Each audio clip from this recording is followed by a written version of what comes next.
Alam nyo ba guys, dito sa Camarines Norte, marami talaga tayong lugar dito na hindi pa masyadong na-explore ng marami sa atin. Lalo na ng mga turista na hindi pa nakakadayo sa mga lugar na hindi pa talaga natutuklas kahit sino. Maaaring kilala pero hindi pa napupuntahan o maaaring alam nila pero hindi pa rin nila nabibisita. Katulad na lang ng lugar na ito dito sa bayan ng San Vicente, talagang mamamangha ka sa ganda.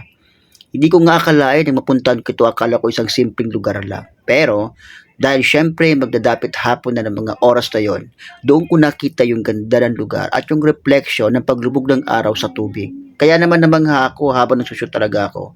Nakita ko yung gandang ito na hindi ko talaga kayang palampasin at iwanan.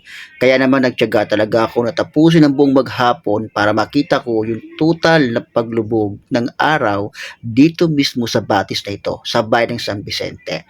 Hindi ko talaga alam yung eksaktong lugar na ito, pero tiyak ako na babalik at babalikan ko ito sa mga susunod na mga araw para gumawa ako ng isang kakaibang eksena or mga cinematic views na pwede kong gawin. Kaya sana sa susunod natin pagbiyahe mula sa San Vicente, sana makuha natin yung isa sa pinaka-perfectong shot katulad nito.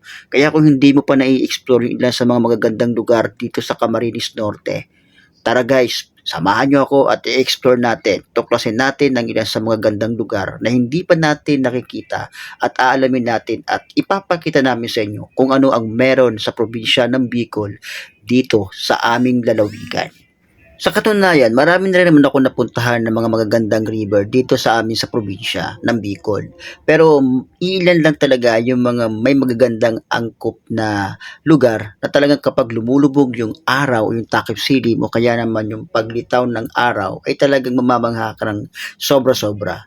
Kaya kung naghahanap ka ng isang perfectong lugar na talagang gustong-gusto mo yung mga cinematic view, punta ka dito mismo sa San Vicente at hanapin ang lugar na ito.